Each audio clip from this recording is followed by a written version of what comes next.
Hello everybody, and welcome back to the Pokemon Yellow randomized Nuzlocke.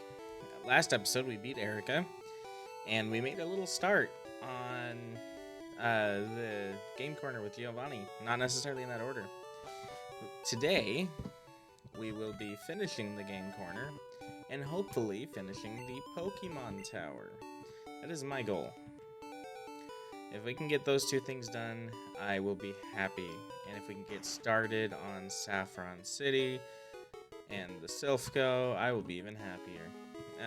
But I know there's a lot of battles that we're going to have to work our way through, so I'm not, like, gassed at getting that far, but I think it is definitely possible, and I will be very happy if I can make it happen. Okay, this puzzle I don't remember as well.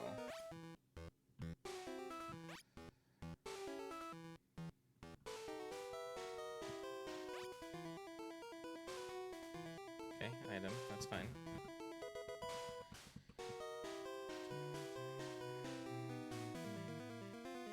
Okay, the only way to go is back up. Okay, so it's over here, to the left, down,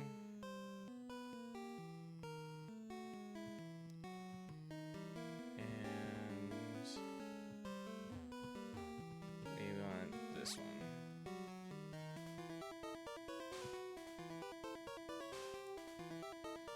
Battle this Team Rocket Grunt. What's the team look like? Alright, cool. We're good to go. Let's get this done. Got lots of battles to do today.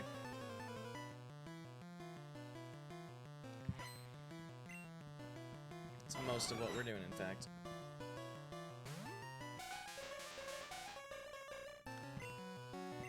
But we're gonna do our best, try through, get through. And actually, that's probably most of next episode too. Will Lick knock you out? Maybe not. No. Hey, a paralyzed and electric type. How you doing?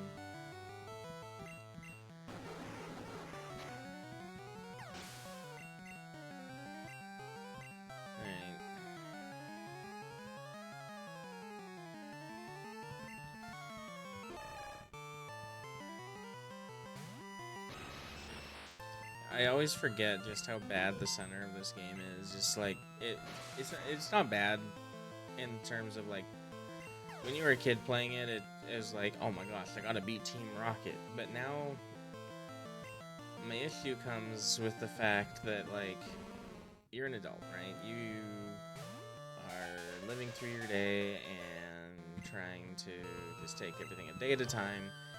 And the exciting parts of Pokemon are the new routes, new encounters, and even if you're not doing a Nuzlocke, seeing what's on the new route,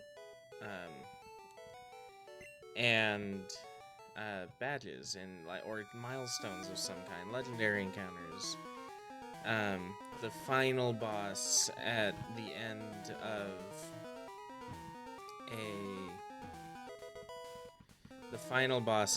of a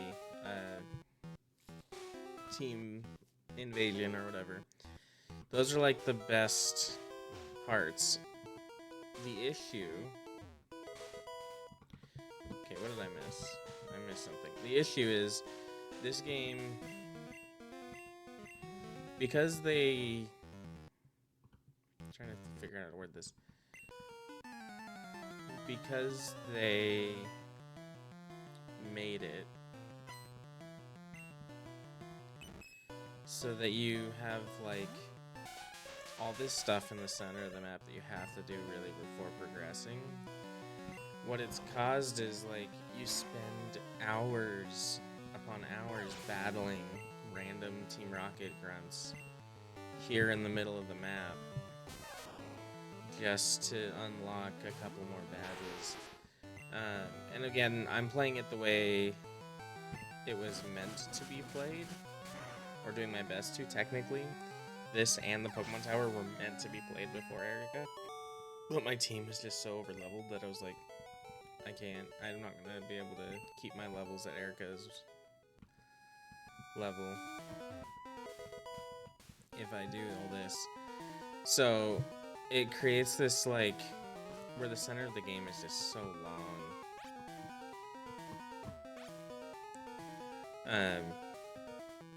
Just constant battles. Now I'm supposed to do this. Alright. Yeah, and there's just it makes the center of the game really long, and the differences with like Johto with Gold, Silver, and Crystal. There's a couple of Team Rocket sections, but both, at least in the main game, there's also a Team Rocket section in the post game. But at least the Team Rocket section in the main game, the two of them, they're pretty short, and you don't feel like you're battling a million trainers. The Goldenrod Tower obviously being, I guess the one in Mahogany Town is a bit of a trough, but like, that one's mainly because of the friggin' cat eye statues. Because the Goldenrod radio tower's not that bad, in my opinion.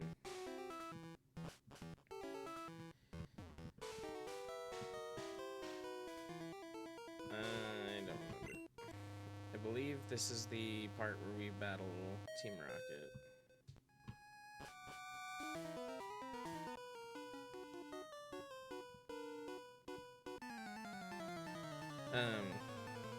Yeah. Because Slowpoke, well, not that long. The radio tower's not that bad. It's literally, for me, just, having to deal with is just the cat eye statues in Mahogany Town. Here, like, my issue is probably the warp tiles make it unbearable. Because you have this one, which is the sliding tile maze, which is annoying. It's not fun to deal with, but at least, you know, it's pretty straightforward. And even if you're a completionist like me, like, you can get everything and without having to do it like 50 times. It's as far as one of like the puzzles where you have to move to do things, it's not terrible. I think that was not the way I was supposed to go. I think that's like the exit. Yeah, okay. Whereas then the issue comes with the fact that, like, okay, then you have the Pokemon Tower, which isn't that bad, just a few trainers. But then Silphco, okay. And the issue with Silphco is quite simple. The issue with Silphco is that you have like 10 floors of the building, if I remember right, and you traverse them all by elevator or by warp tile. And it's the same issue I have with the Mega Man Aqua hideouts in Gen 3. It's just like, I hate warp tiles. But I think it's a really lazy way of confusing your player. Because I mean, that's really all you get out of it, right?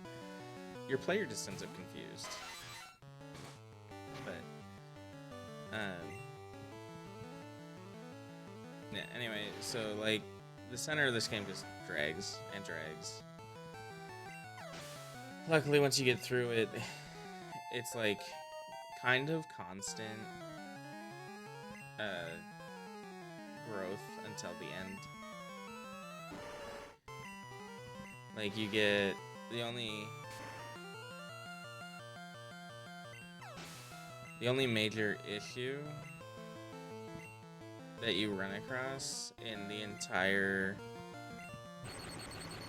after you beat Silphco and the game corner isn't even rocket related. It's doing the mansion is kind of annoying, but it's nowhere near as bad as the Safari Zone. The Safari Zone is the worst or second worst non-rocket based event in this game. It's a maze. there's like 7, there's like 5 or 6 different rooms, and rooms in this game are literally just square plots. So you can't even really prep yourself well for it without like staring at a map and saying, okay, this is my route. And you have a step count before you get kicked out of the Safari Zone. And the issue with that, and the first battle with Giovanni, by the way, the issue with it being a step count before you get kicked out of the Safari Zone is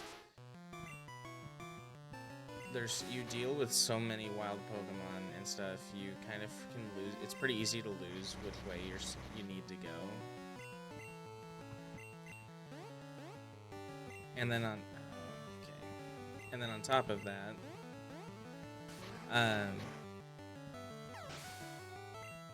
because of the way it's tiled and it doesn't exactly make sense, and you have to get all the way to the end basically in one go. If you mess up on the way to the end, there's a chance you don't even make it anyway. It's Gen 1, they were trying, they threw everything at the wall and saw what stuck. What's funny is a lot of people actually look back at Gen 1 and the mechanics in it with like, very, very positive feelings. And I know why. Like, is the original, like, the elements in it are all cute to some degree, and especially in gaming, especially in handheld gaming, in the era that Pokemon first came out in, it's something else. And Giovanni's down.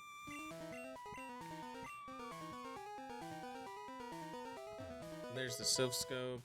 We can go to the Pokemon Tower.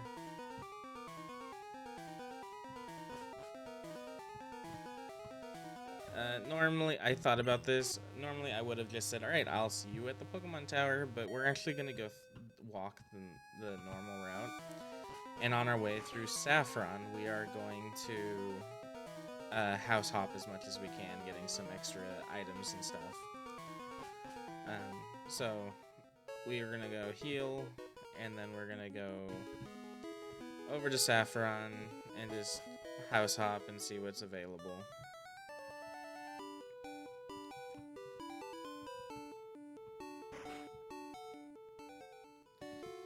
Game corner down. It'll only take us about 13 minutes. So I think we'll definitely get through the Pokemon Tower in this session too. Again, really, really hoping that we can also get through, at least start on Silphco. It would make me very happy to get a start on Silphco.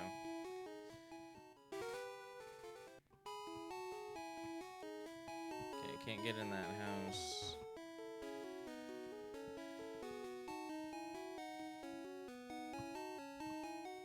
This is the exit up. Got it. So I could do the fighting dojo. Get an extra encounter. Can't do Sabrina's gym. Don't want to anyway. I'm way under leveled for Sabrina's gym. We are gonna visit the mart. Because I have a bubble TM to sell.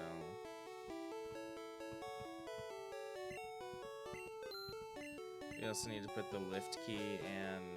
not the Silph Scope. You need to put the lift key in the PC.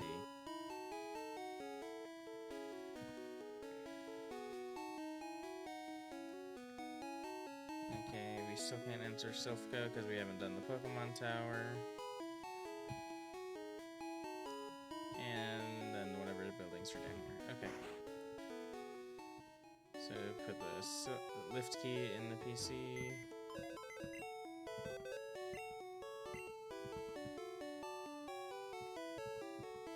Nope, I should have sold the XP too.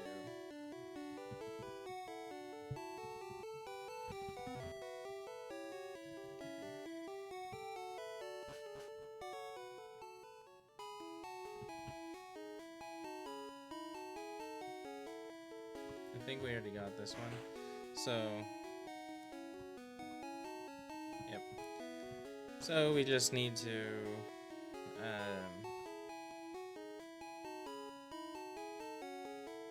sell the X speed, and I'm gonna do a quick break just to see what the dojo's at, and then I'll come back in.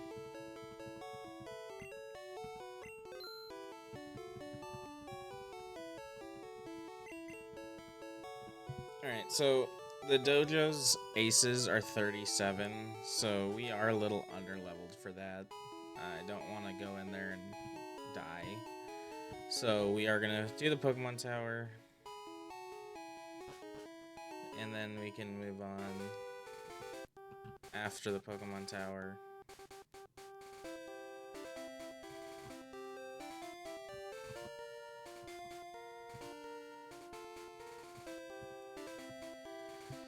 Get all this mission and story stuff out of the way. Or if you're not reading the dialogue word for word, you're not actually getting the story anyway. You're just like, I'm doing this now. However, I'm not gonna make you guys watch me climb this tower again, so we are gonna break right here. Well, you know how I said I was gonna transport to the top of the tower? Well, on my way up, I ran into this pesky encounter. I was kind of shocked because I was making decent progress on my way up the tower without really running into the ghosts or anything. And then this happened, and now I have a Tangela encounter. Fun fact, Tangela was actually the Tangela from the very first set of Pokemon cards. Is the reason Tangela I actually have a soft spot for Tangela. I know a lot of people are like, it's a spaghetti ball, and it doesn't really have any personality other than that, but I'm like, yeah, not only is it a spaghetti ball, but it's a spaghetti ball with boots. Oh, come on. So yeah, we have a Tangela encounter in the Pokemon Tower. We are going to need to re-up on Pokeballs here soon. Alright, well, let's go to Jinx and put it to sleep. Because we weren't getting anywhere with that, and I don't want to lose out this encounter. Not because I really want to use it. Tangela's not great until I get to evolve. But it will allow me to not have to catch a Tangela should one come up again in the future. I can look for other encounters.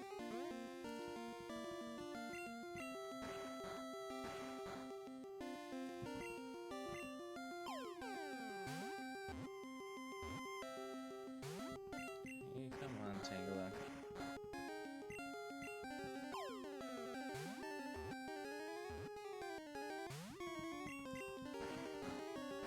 Please, please, please.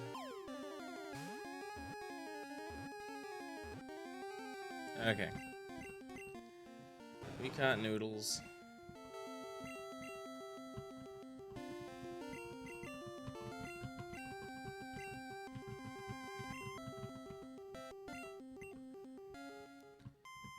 Let's go heal real quick.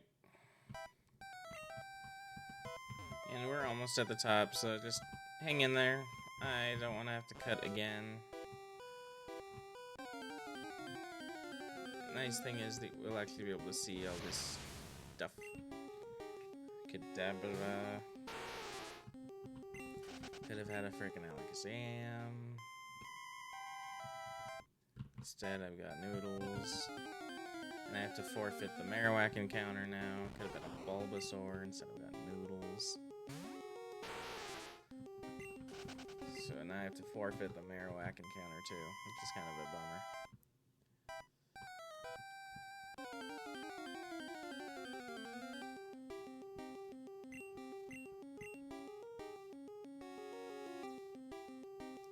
So far-fetched. Well, I guess it's not that big of a loss.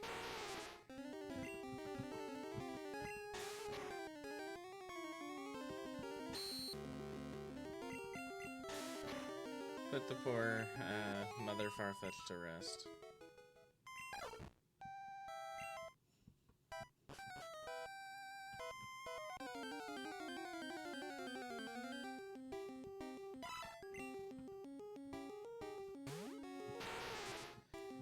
Alright, we got another battle with Team Rocket coming up here.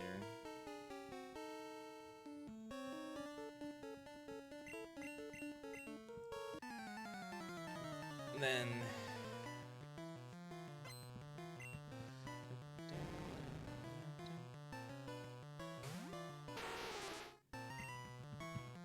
hey, they actually have an Ekans. That's cool. Hey, they don't get Ivysaur.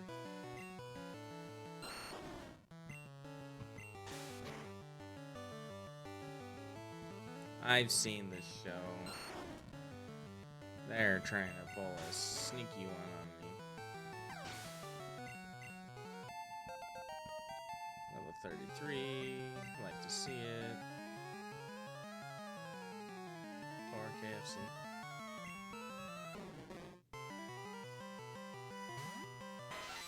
The only one that's not at 33.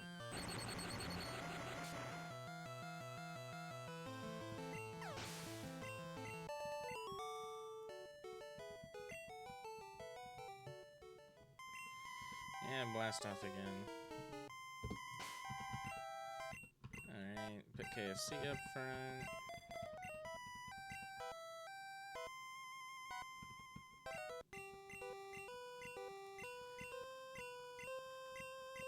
Yay, automatic transportation. And then you give me the Pokey Flute.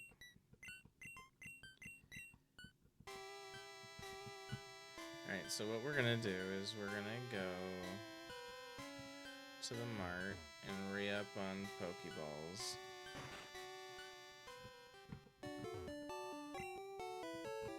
Or Great Balls.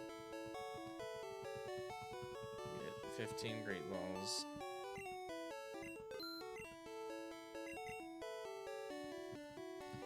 And what we're gonna do is we're gonna go down and see what the we're gonna do both the Snorlax encounters, because I don't want to miss anything trainer wise.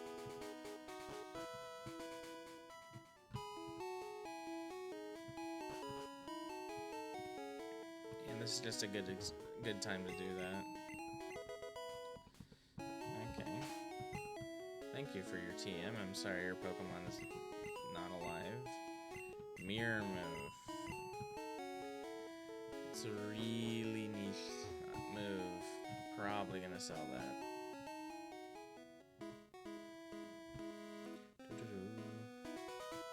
Hello.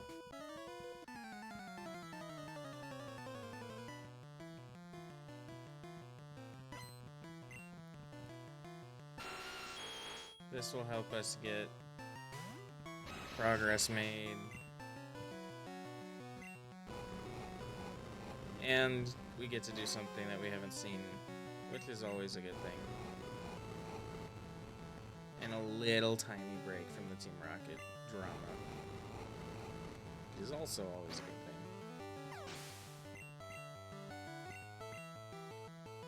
Porygon.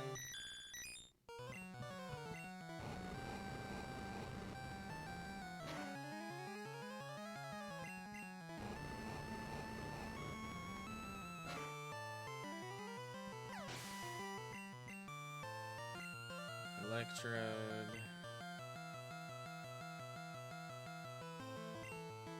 Yeah. Electrode doesn't have super good attack, but it has access to electric moves, and this is gonna hurt. Not as much as I thought it would. Okay. Self-destruct and explosion are terrible. Stress givers.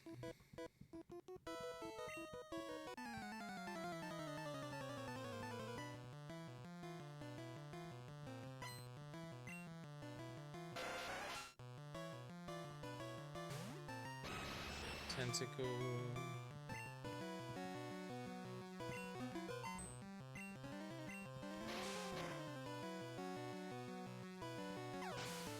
good. Hey, KFC's 33, everyone's the same level again.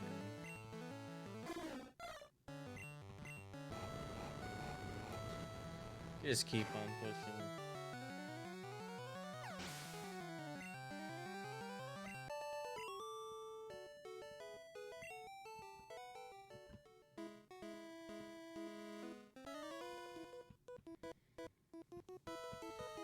Because if I'm right and both Snorlaxes are the same, it may be worth using my encounter west of Celadon for this Snorlax.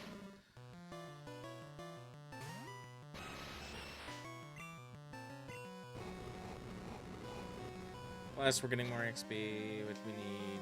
It's all part of the plan.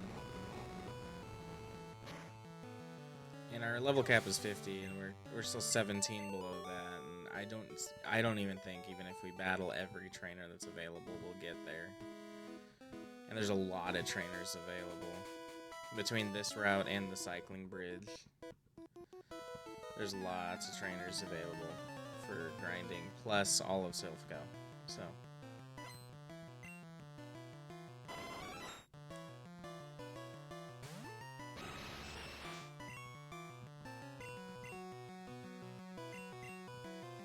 Because, yeah, we're going to do Koga first before we do Sabrina. Sand attack. Because his levels are technically lower, even though he has more Pokemon. His ace is the same level, but just trying to keep things all nice and consistent.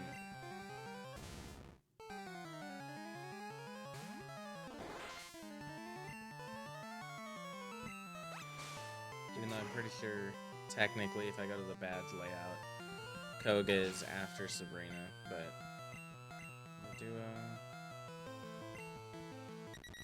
we're just gonna keep things loosey-goosey.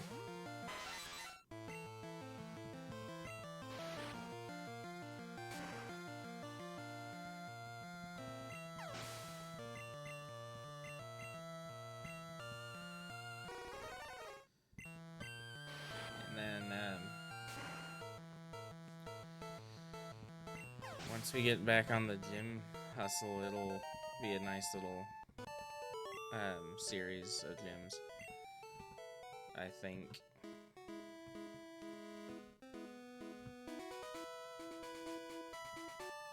Right, here's the Snorlax.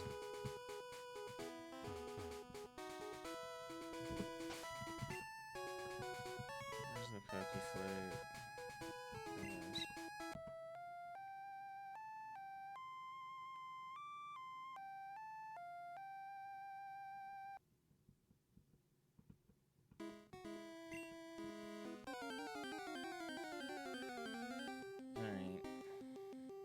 Oh, so it's not randomized, it's just a Snorlax. Okay. Just to keep it fun, we're going to not catch these. And I'll just do the encounter in the grass that's west of South. That's not doing anything.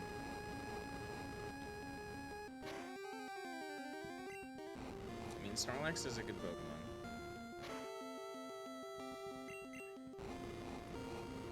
It's really slow, it has good bulk, and can hit pretty hard, so. But we'll take a Snorlax if we can get one randomized for us.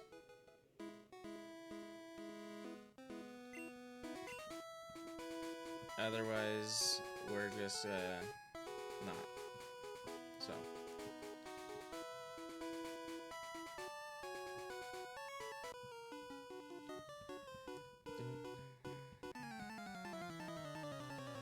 Let's see if we can get down to Fuchsia.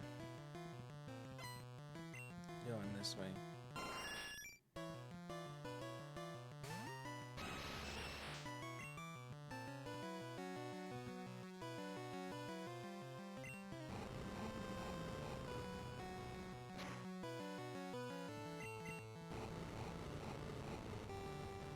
Fire Spin is beginning to show it's not as strong as other fire moves.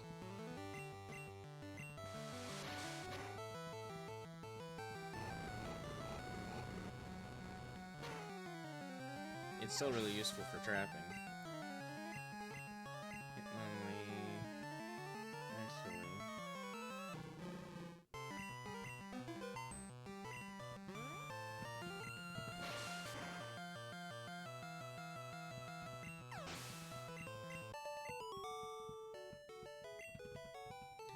do also want to switch up.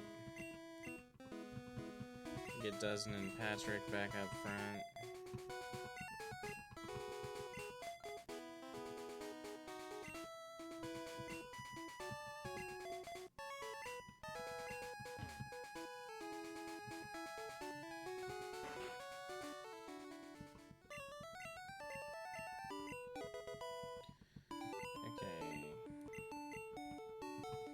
There's so many key items in this game. Item management is terrible.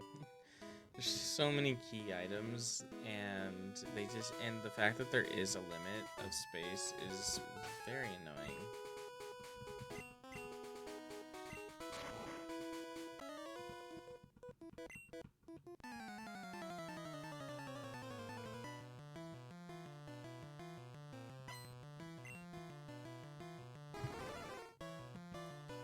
Firo. This is awkward.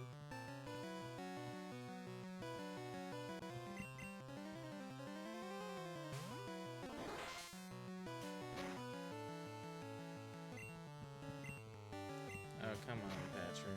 You gotta hit those.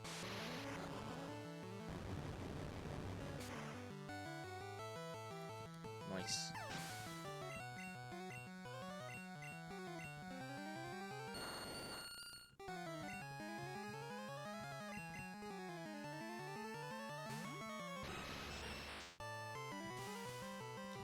Sleep powder, gotta love it.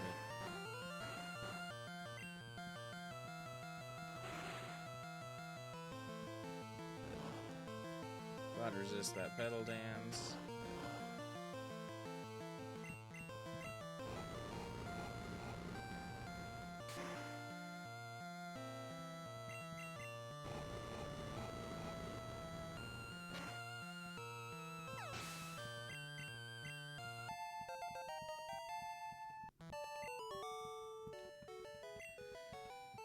Alright. A rare candy. Okay.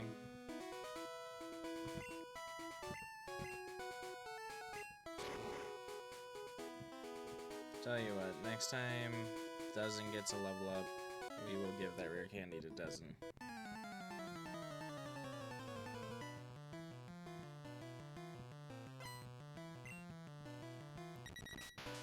What's with all these freaking birds that these people have right off the bat?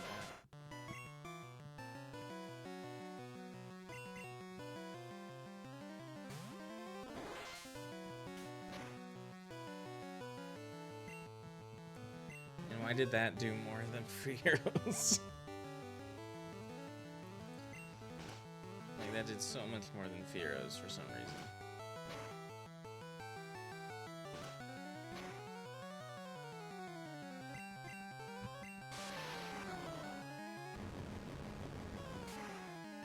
Just keep going.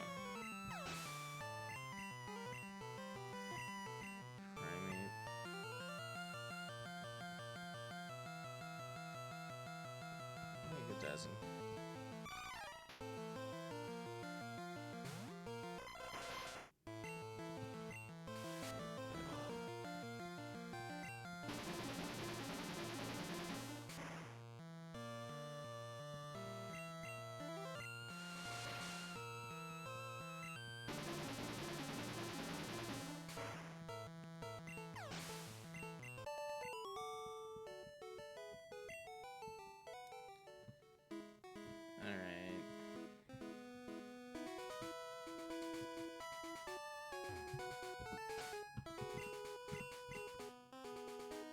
Round 12.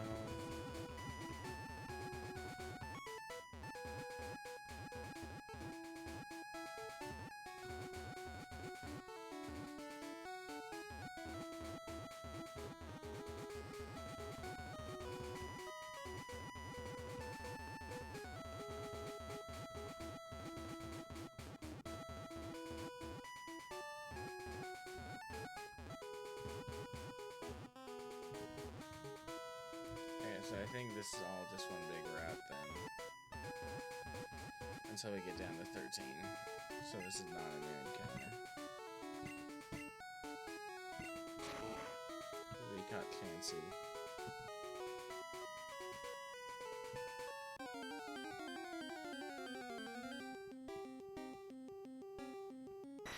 would have been nice, though. Dragonite would be amazing. So no items, okay, cool.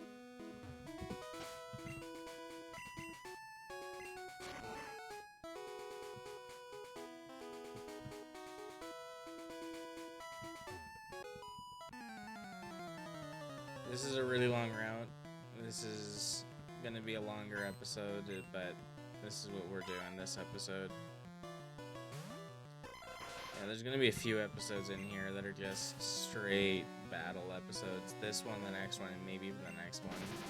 Because this episode we're gonna be doing all of this route all the way down to Fuchsia.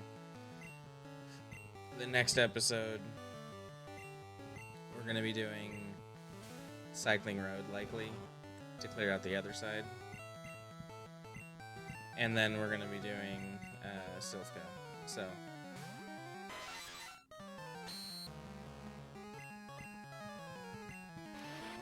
got lots of battling to do over the next few episodes. But it's all to further our team, you know. Our team is going to be a lot stronger on the other side of it, and I'm super stoked to see exactly where we're all at level-wise.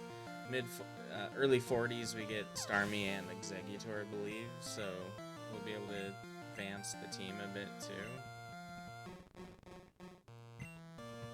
So it's just, you know, it's all good things. Just getting to the other side of it. In the meantime, we can just complain about how the middle of this game is just a lot to take in.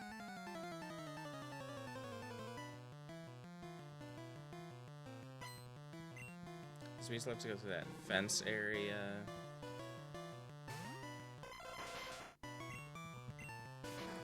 We still have to go through, and then we have the right hook on the route below.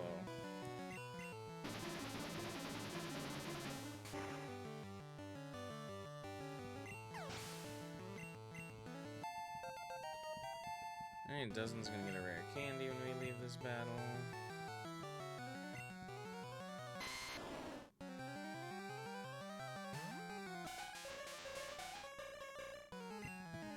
And now all these trainers don't feel like pushovers. So, I mean, it doubles up, because it's also content, right? To have the trainers not feel like I'm just running through them. I mean, I am literally just running through them, but, like, they're similar level to me, so that it isn't like, I do have to think a little bit about what's happening. Just poison Minaj all the time.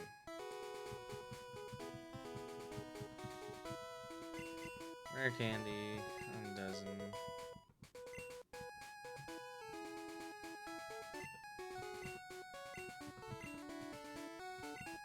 Put Patrick up front. Elizabeth, and then keep on cruising.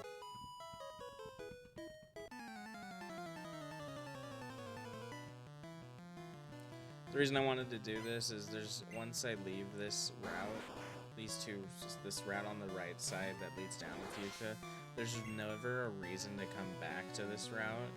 So I was like, I probably should just do it before I leave. So that's why we're just clearing it. Next episode we'll clear everything to the west of Celadon down to Fuchsia, so just clearing out the other side, and then hopefully get some start on Silphco, and then get Silphco moving forward. All these bugs. Why do so many trainers have so many Pokemon?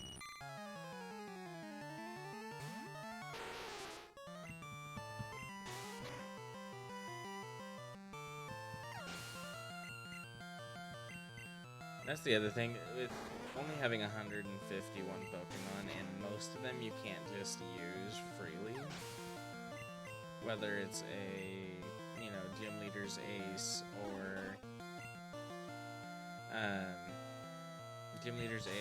or something that's a Stone Evo, or legendary, the five legendaries, or regional Pokemon like Snorlax, it just makes it so like the amount of Pokemon, the Pokemon you can see are very limited. Like every bug catcher is gonna probably have a Caterpie or a Weedle or a Paris or Venonat. I mean, every now and again you'll run into a Scyther or a Pinsir, and there's just bug catchers everywhere. This person had 5 Pokemon. I don't know what their original team looked like, but I mean, I can't imagine it was like super exciting to battle through 5 Pokemon. Alright, and the route just changed, so we are on a new route, so we can get new encounters. This should have been a double battle, but you know, double battles don't exist yet. Nothing.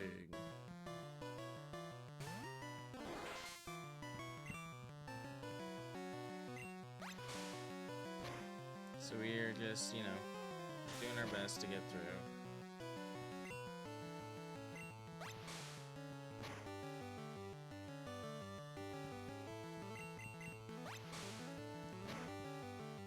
Nice.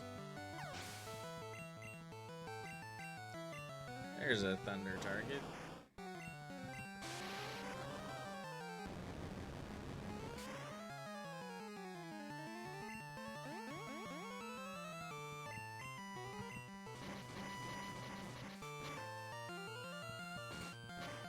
Blaster is so good defensively.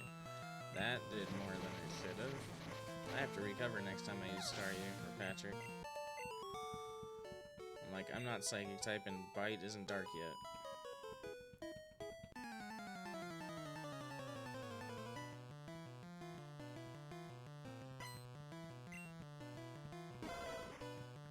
Okay, we're gonna start with Recover, then move to Water Guns.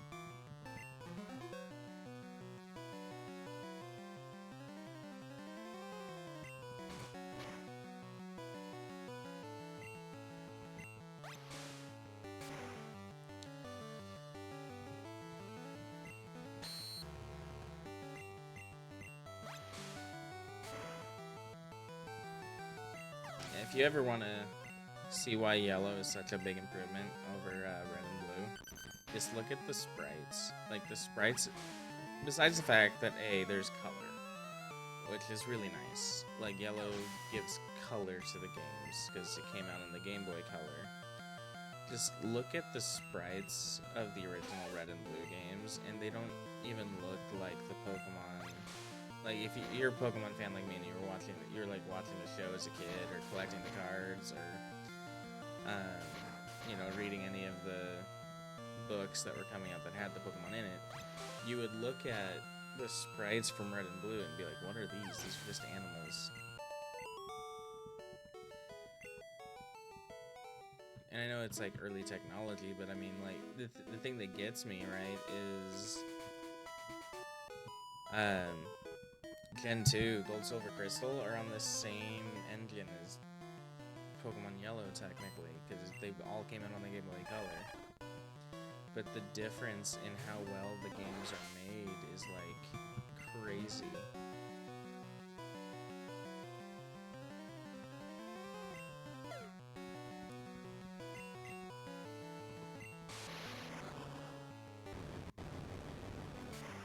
Again, Yellow is a pretty big improvement over Red and Blue, but like Silver and Gold even over Yellow is a pretty big improvement, and then Crystal's just amazing.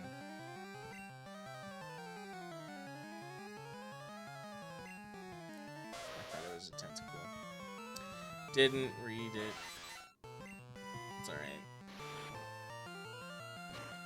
Instinct can take on a Ponyta.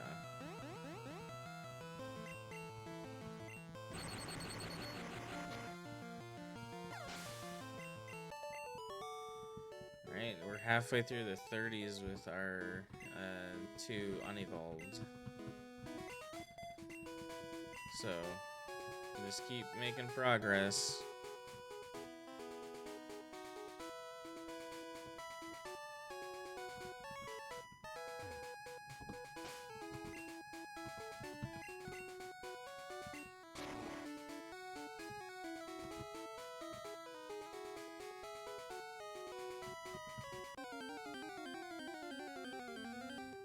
just didn't check to see if it was on 13.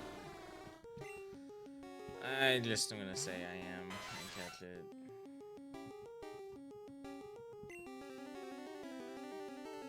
Yeah, no, but I'll be able to catch it with Zapdos. I caught a Dugong. I don't have to catch this. Because I named it Papio. Alright, so we didn't catch this. We don't need to catch this. I need to check the map and make sure. Okay, I am on this. So this is a new encounter.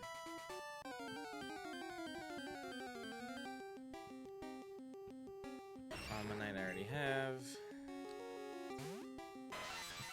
That's the other thing, right? Like, our counters are getting less exciting because, like, a lot of what we already have is showing up, and there's, like, only so many that we don't have at this point. Don't have that. Okay.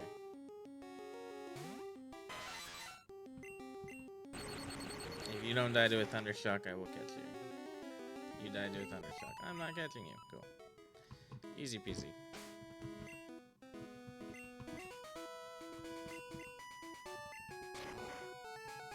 Why are you looking this way?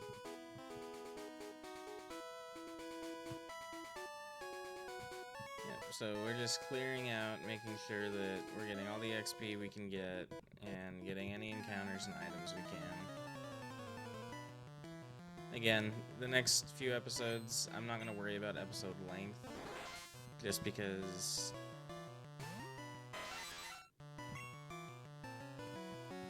it is pretty straightforward what we're doing,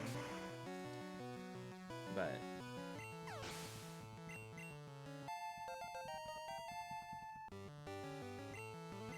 why so many?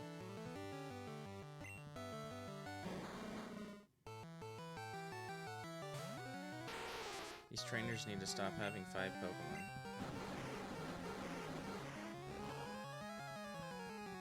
Why are you acting like you got sand attacks by Jolteon?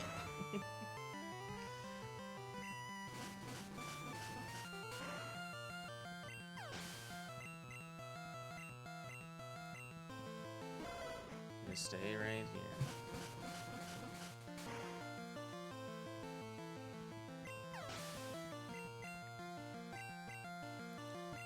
Executor. Hey, doesn't look what you're gonna grow into someday.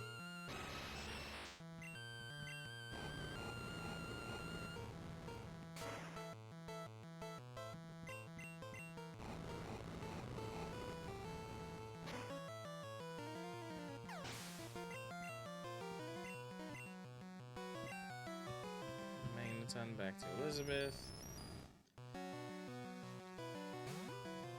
Like, how many Magnetons have we seen? Like, the Pokemon selection pool is just so limited, and having all these trainers at 5 Pokemon, it just seems overkill. Oh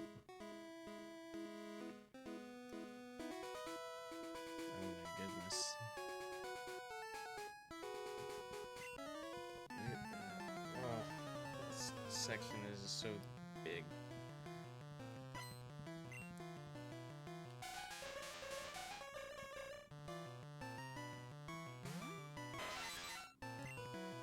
Oops, it didn't switch.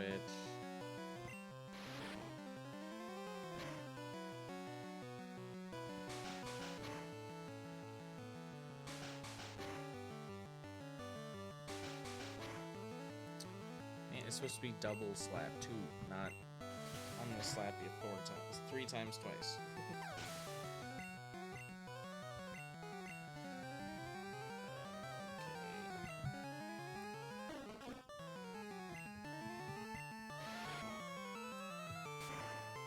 All these freaking trainers and all their friggin' Pokemon.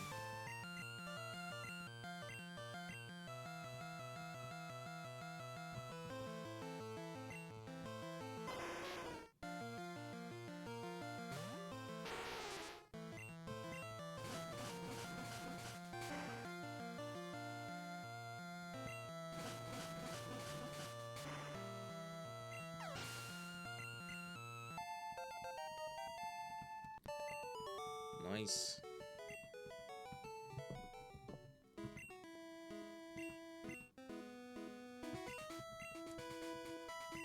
Minaj. KFC.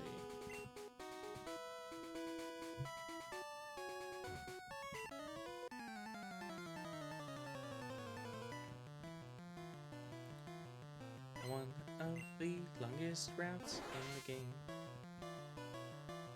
I think this is the longest route, like the longest straight up route.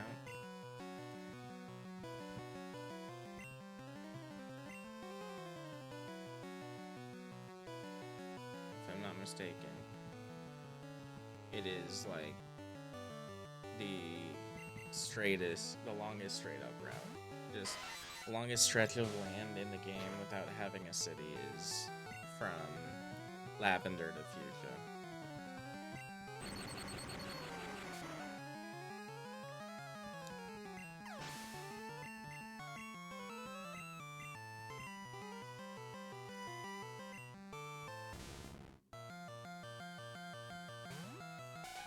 It's just crazy long. They filled it to the brim with trainers. A lot of the trainers have multiple Pokemon, and it's just a lot.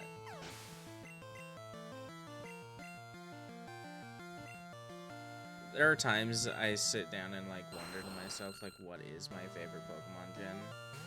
And the middle of this game makes it so I cannot pick this game. Like, and the remakes don't even make it that much better. Like, it looks cleaner, it's a little bit more breathable, I guess, but like, realistically, I'd still rather play a different gen than Gen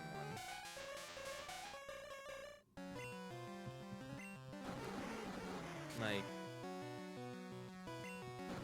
I guess that's something we can discuss. What's my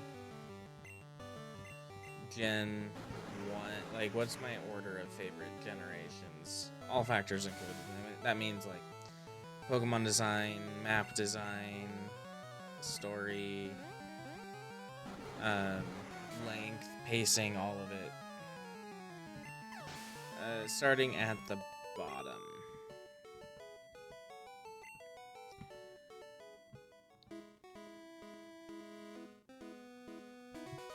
See, I have to think about this.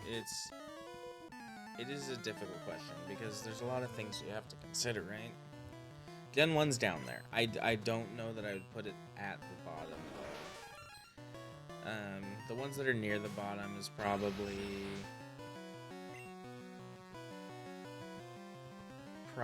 Sun and Moon.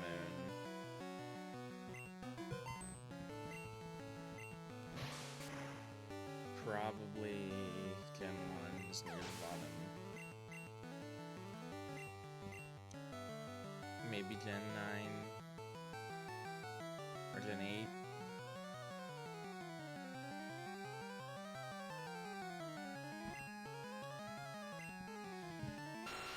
Let me think.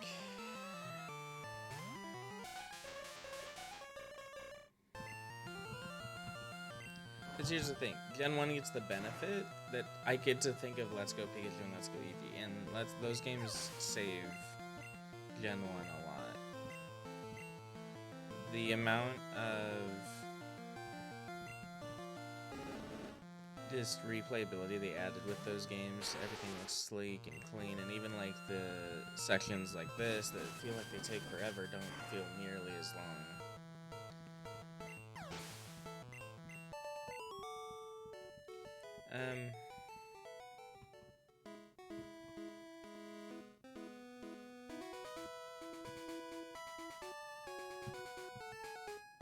Even that's being said, I think I have to put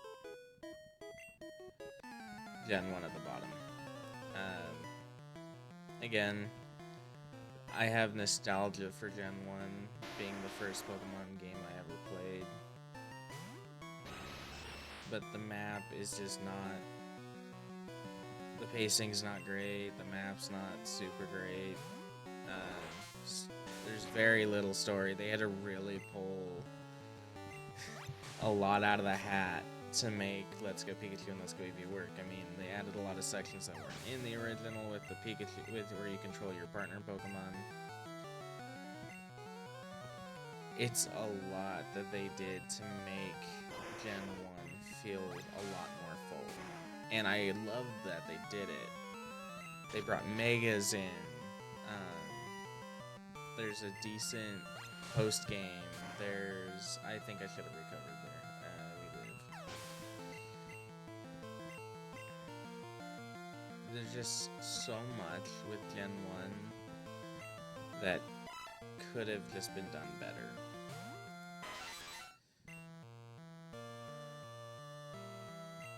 I know it's hard when you're the original and it's like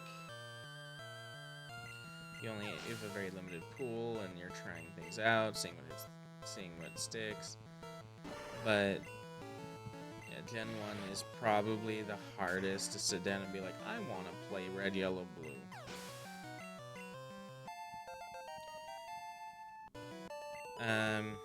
Then would probably be, so red, yellow, blue is probably at the bottom of my list.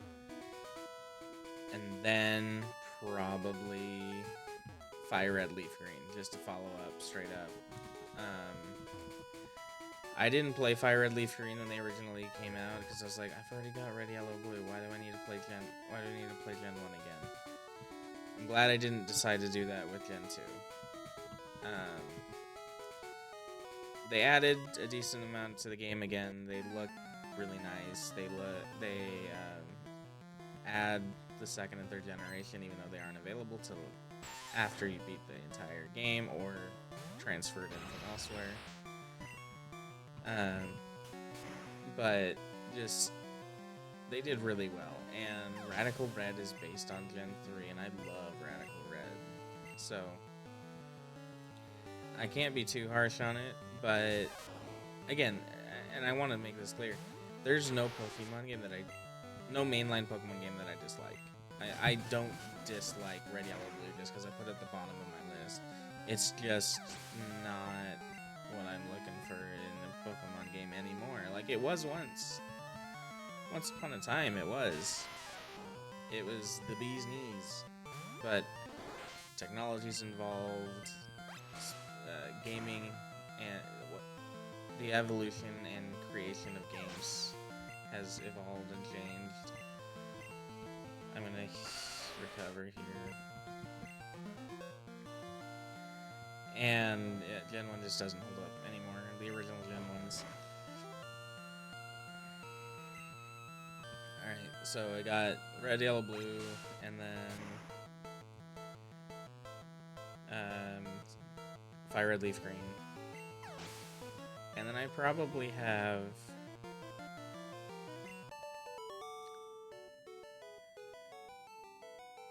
emerald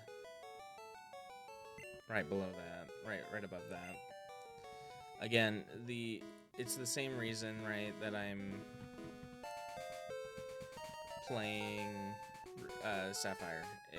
I can't stand the champion change they made. I know that means you can kind of interact with Steven throughout the world, and that's fine, but I don't know, it wasn't what I was looking for at all.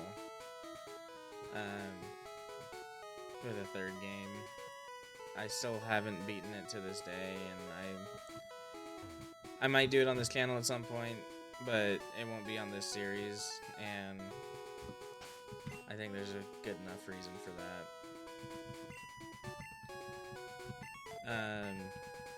Then I would put gold and silver.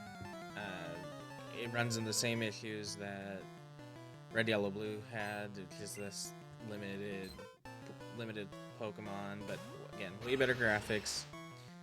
While the experience curve isn't great, it is way better balanced than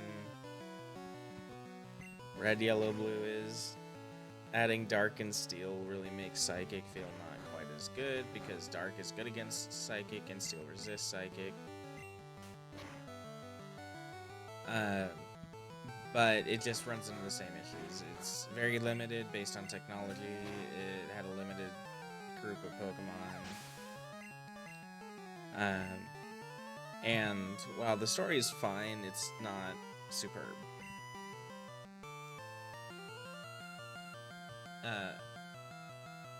I'm not looping Crystal in because I would put Crystal just one notch above them on purpose. Because, again, Crystal improves on so many things that... I mean, I guess if we're going to go that detailed, I would also separate yellow from red and blue. Because yellow is better than red and blue. It's not, I'd say I like fire red and leaf green better than yellow, but I mean, not based on nostalgia, just based on gameplay and quality of life, the changes that they made. So many freaking trainers, man. Yep, this is gonna be a long one.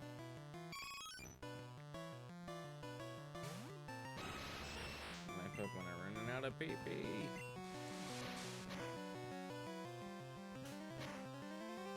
Don't quick attack me.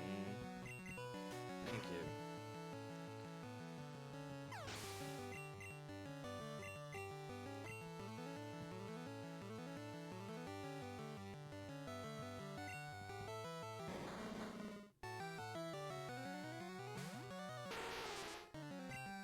After Silver and Gold, Crystal, and then after Crystal, probably Ruby and Sapphire. I'm not an old generation hater, despite my rankings so far. Obviously, I already put Sun and Moon down below. So, because those games are paced terribly. The amount of hand-holding and pacing that they do is just completely dog water.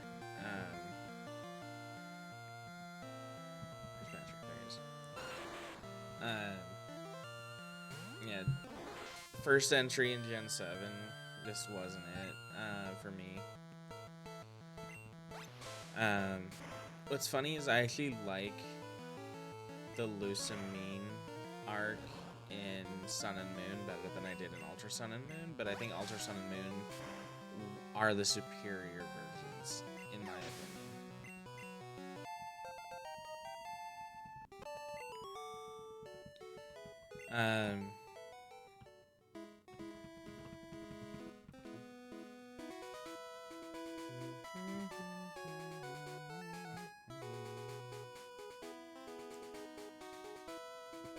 It's getting hard to do that without actually having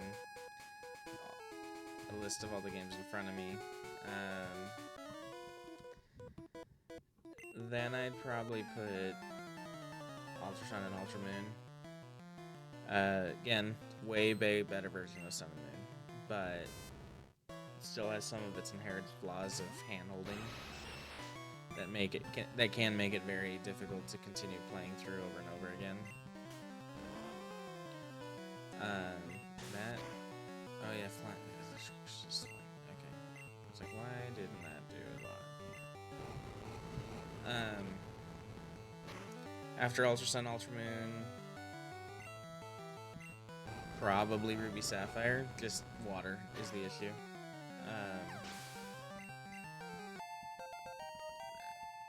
It's funny because they, said that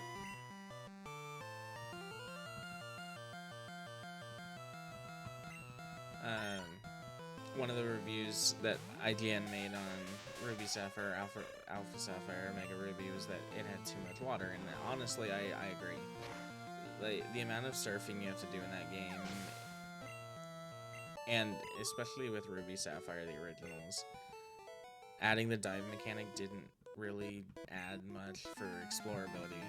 It was just a bunch of underwater crevices, and it became more of a maze, and that one section of the game really just drags the entire game down, because otherwise it's a really, really solid game. I shouldn't have stayed in. Okay. I didn't get hurt for it. Did it just crit me with Disable? Excuse me?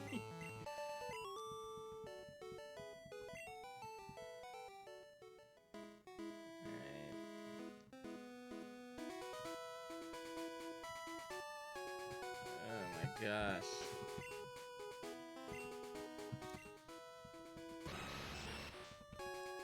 We are struggle busting here.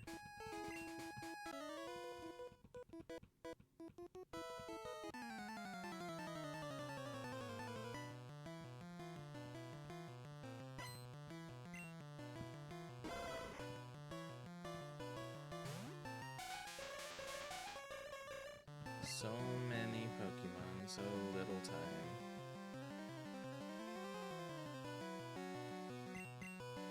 I definitely need a potion up on KFC at this point.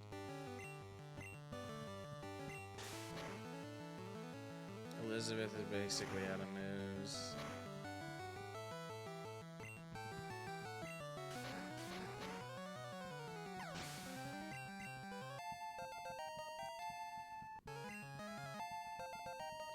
nice. Level 36.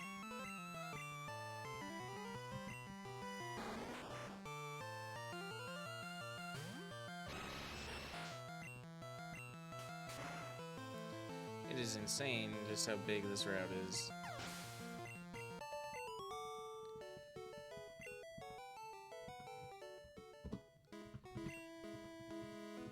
We still have super potions.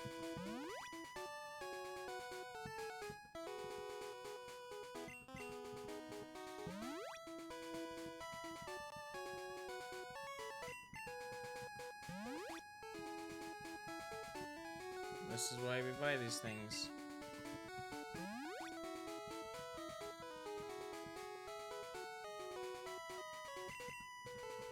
Patrick can self-heal.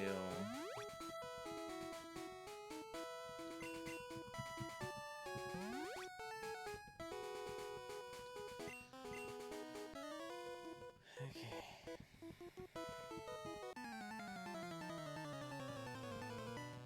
I know we're getting close.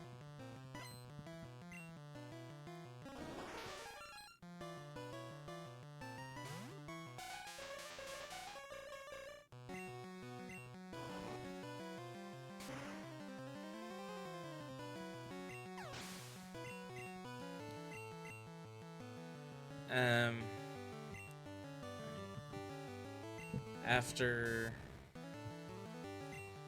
those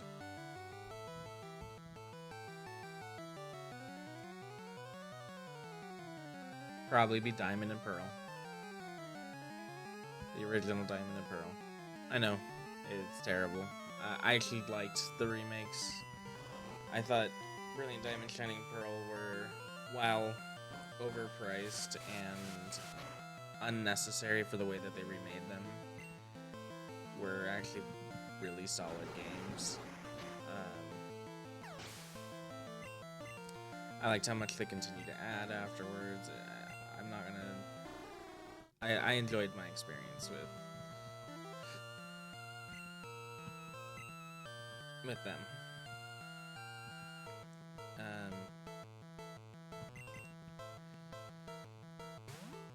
So Diamond and Pearl, and then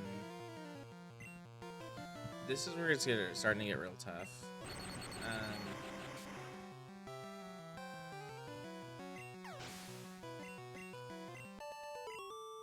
Because from here, I mean, even with Diamond and Pearl, like, I enjoyed my time on Diamond and Pearl.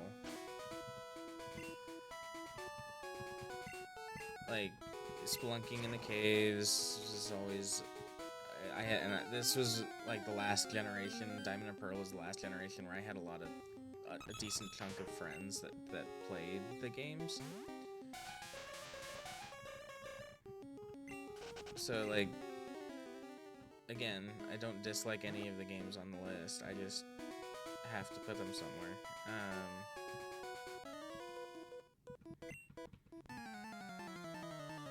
It's hard. It really is.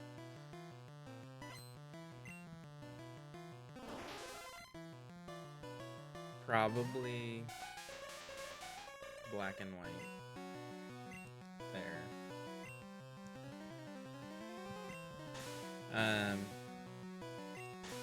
Again, it comes down to nostalgia and how much I revere the game or enjoy playing it. When it originally came out, I didn't enjoy it.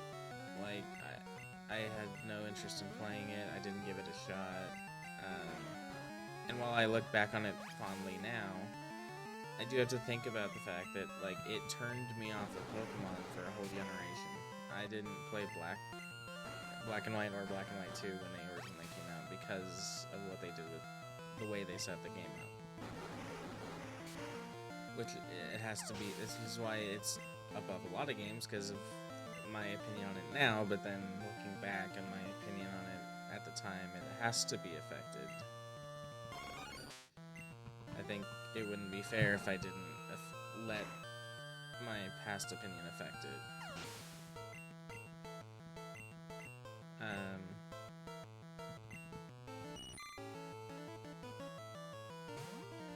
And then I'd probably put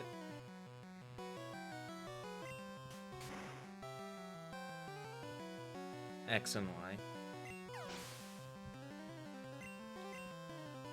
The only game that didn't get a DLC or a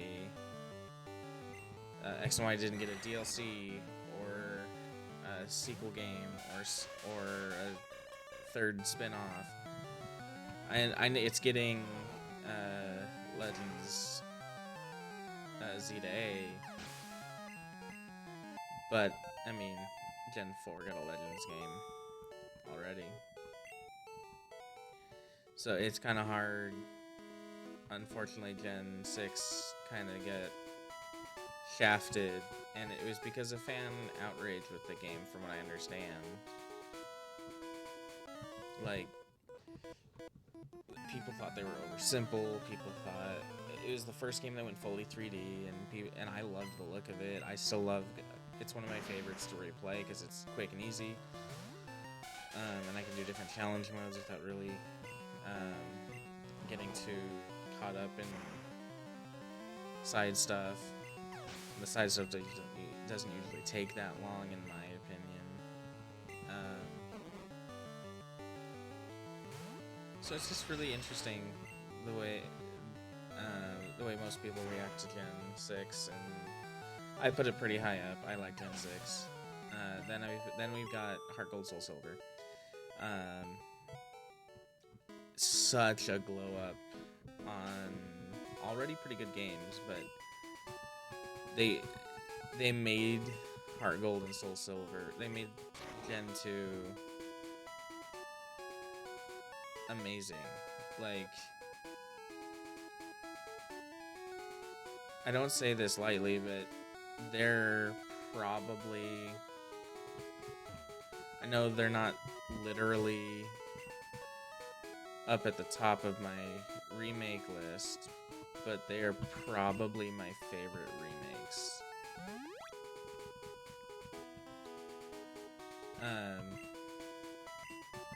Just by how far up they move from the other game.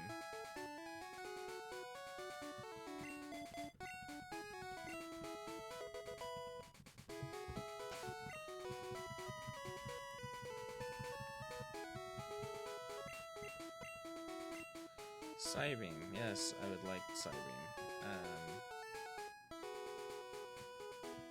Minaj needs it.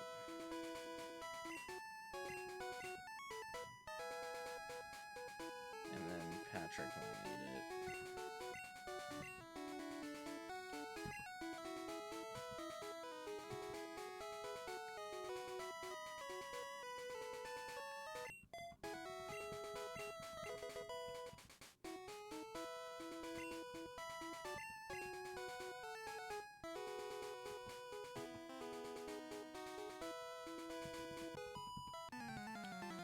So many freaking trainers. This route is so long.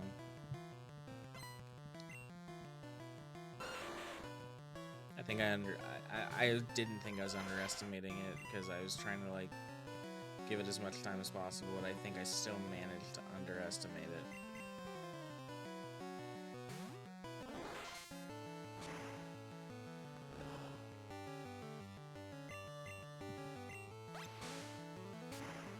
This route is just stupid long.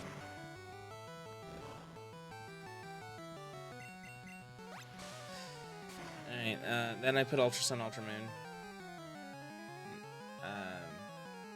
Adding Ultra Necrozma made Sun and Moon so much more enjoyable for me. And because it felt like there was, and then all the bonus content, like with Team Rainbow Rocket, like I thoroughly enjoyed Ultra Sun, Ultra Moon. I know a lot of people didn't, and you know, fair play.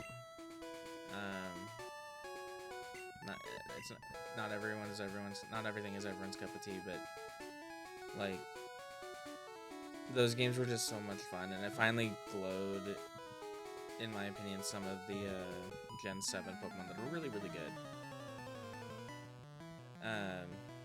Then I would probably put Sword and Shield. A lot of people didn't like Sword and Shield. I find the story monotonous, but the Pokemon designs, in my opinion, are really cool.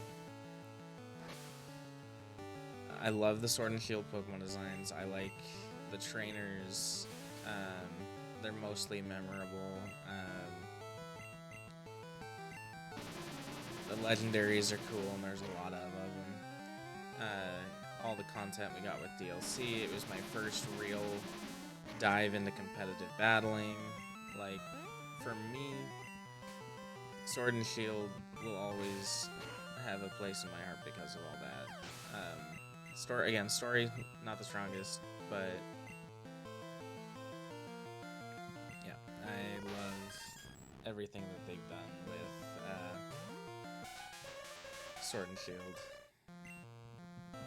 And then I also put Scarlet and Violet.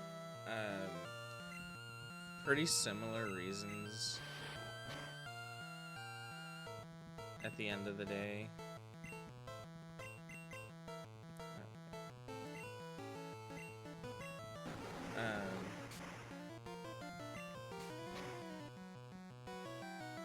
Yeah, at the end of the day, pretty similar reasons. I love the way the Pokemon look. They look really, really good.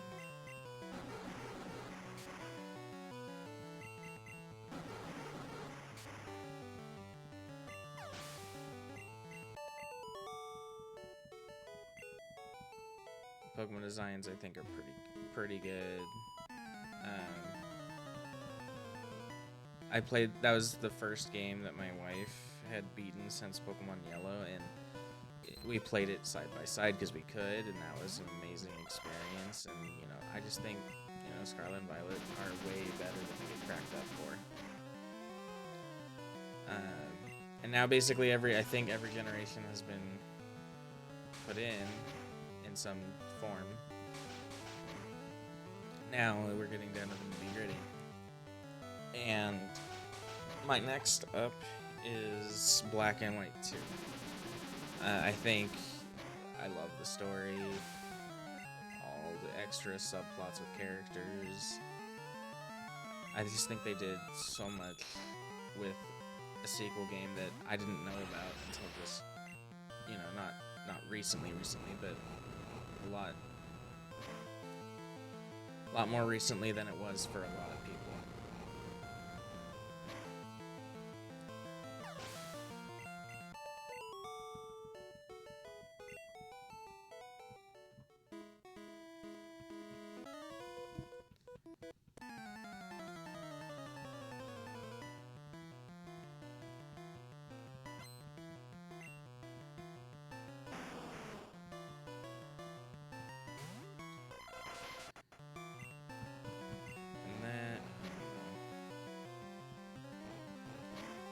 And then after Scarlet and Violet, or after Black and White 2, probably be Legends Arceus.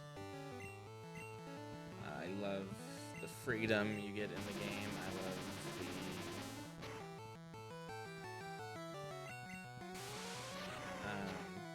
I love the mechanics. The story's pretty good. I like Gen 4 in general, so that helps.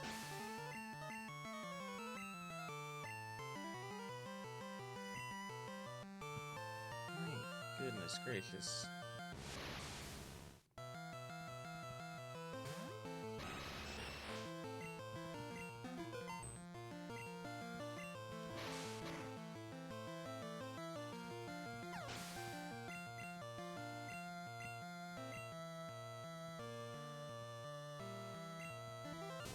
wait till this route is over. And then, Omega Ruby and Alpha Sapphire. No, wait, I forgot. Let's Go Pikachu, Let's Go Eevee goes probably above Sword and Shield and under Scarlet Violet. They're really, really enjoyable remakes. I don't even remember, man. At this point, this route is just so long. I'm lost. My favorite game overall is Platinum. It had all the positives of Gen 4, while also glowing up on everything and adding more legendary encounters and from past games, and you know, just Platinum. I sunk hundreds of hours into Platinum, and I don't regret a thing about it. So I might have missed some, and I might have doubled up on some, because honestly, like, again, my head is just spinning with how long this route is. I've been recording for like, what, an hour and a half now, and this video is going to be probably most of that too. I'm only going to be cutting bits and pieces out, as most of it was just this route and traveling on it. Dozens paralyzed. That's no bueno.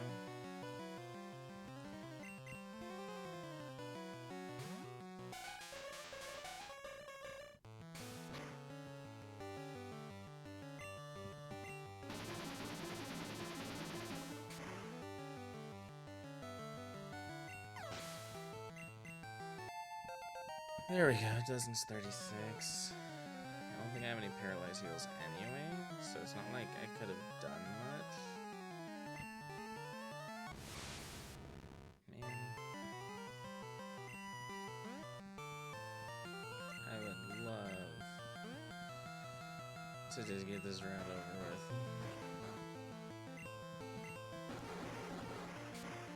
What's crazy is I'm like looking at the videos, right, that I've uploaded, and they're all right around 30 to 45 minutes. This one's just gonna blow everything out of the water.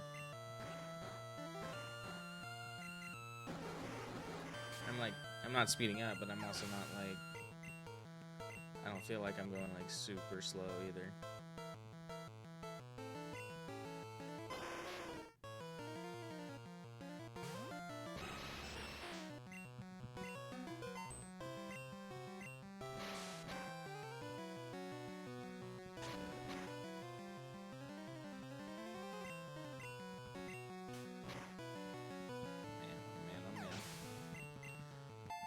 There's gotta be a light at the end of the tunnel coming up quick.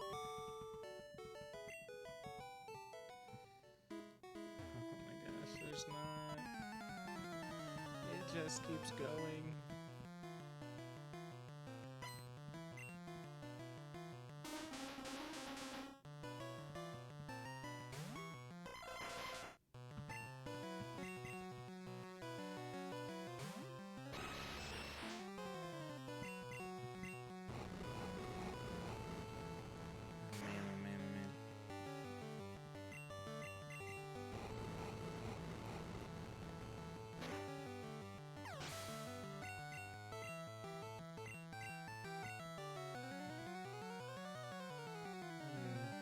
Elizabeth would be best, but I don't have any more bone marines.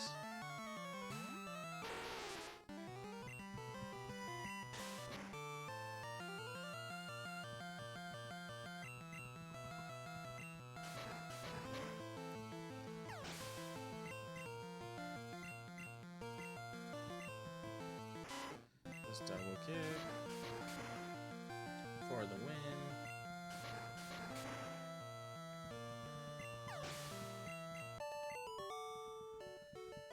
Alright, come on, show me the light at the end of this tunnel.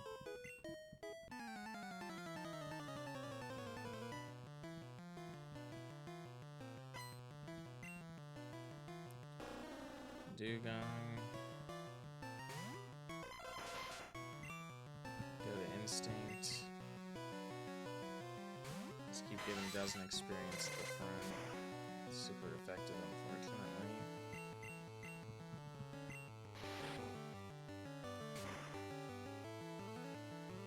Okay, good.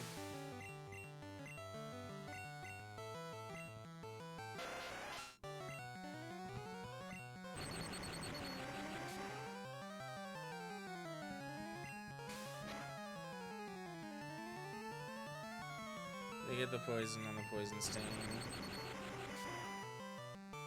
Just adding to the list of things I need to do before this episode is done, because now I need to antidote up my instinct.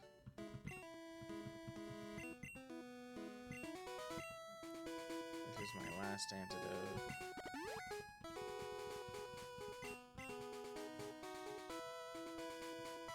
Oh my gosh, no.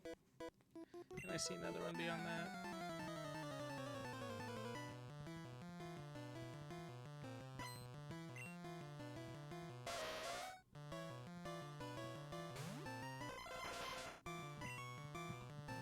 Getting a lot closer to Dozen and Patrick finally being like on par with stats and evolutions with the rest of the team.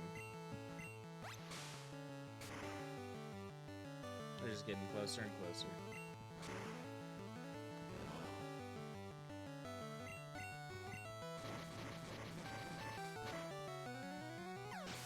And so, I mean, that's all I can say. Articuno. Are you kidding me?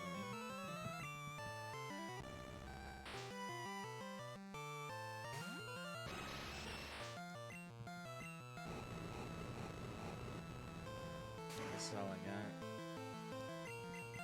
It's just gonna have to be enough.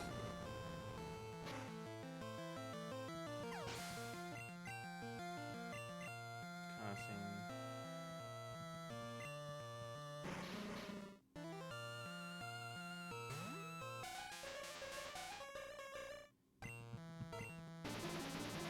Did definitely heal up Minaj. First to level 37, but still. I don't know how much longer we got, and we gotta keep pushing through until we get to Fuchsia.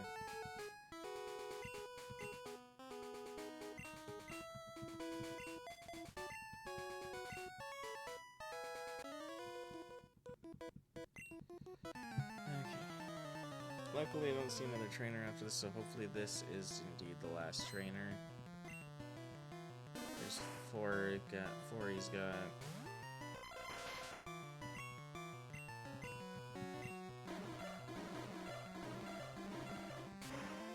hate being paralyzed. He got fully paralyzed. Come on, Dozen. Breakthrough. Nope, okay. Had enough of that.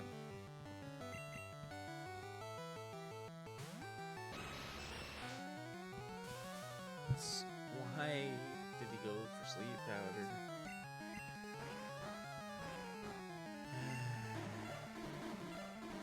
Like, you did it on a Pokemon that was paralyzed.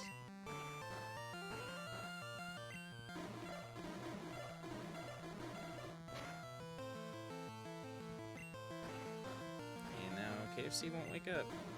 This is great. This is exactly what I want at the end of a slog like this. This Oddish is giving me the word. My face is flushed and flustered.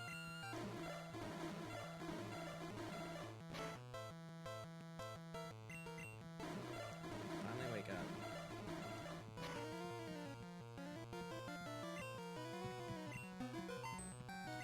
I ain't even gonna chance this thing not dying.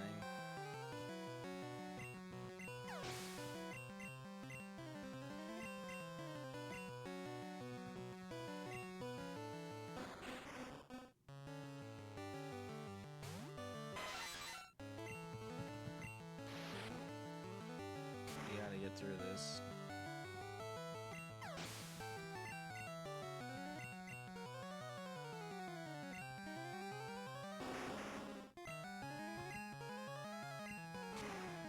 course it misses.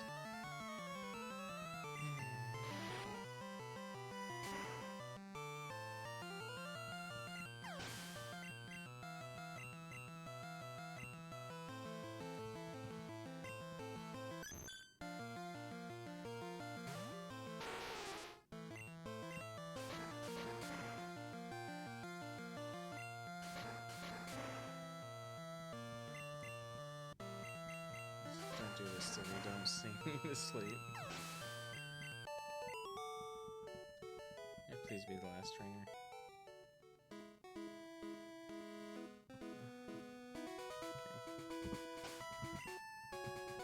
Okay. It's just not. It's just not.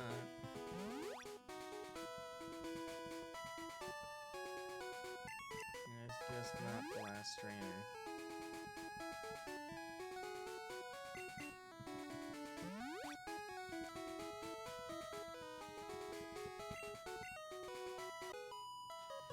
Okay, this is the, okay, last one.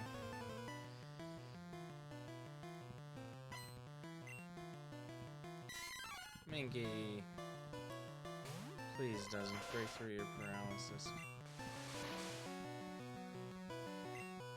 Thank you.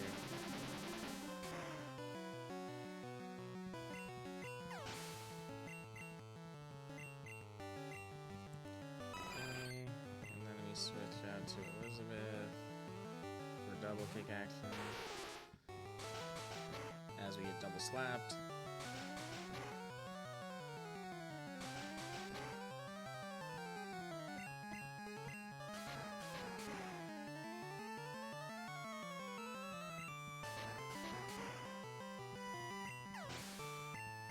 Dump a good amount of XP on both of them. Mr. Mime is pure psychic type. Means we need to run and hide.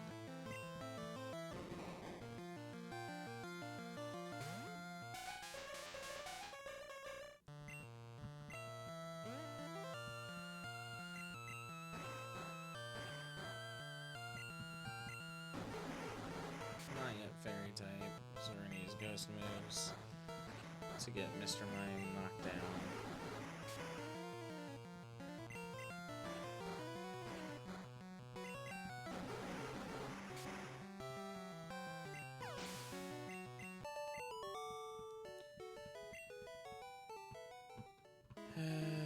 My goodness. Okay. If you've stuck around, thank you so much. I can tell you I probably wouldn't have.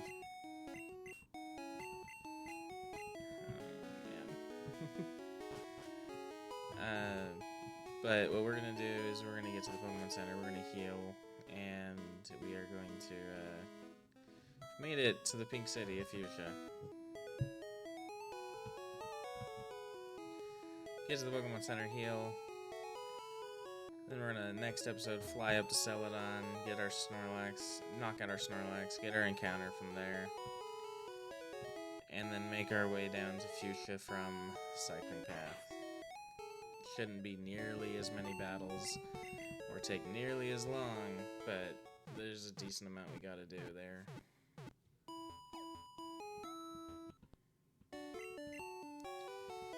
Thank you so much for sticking around. Please just like, subscribe, add a comment, tell me about your favorite Pokemon games. I'll see you in the next one. Have a great day.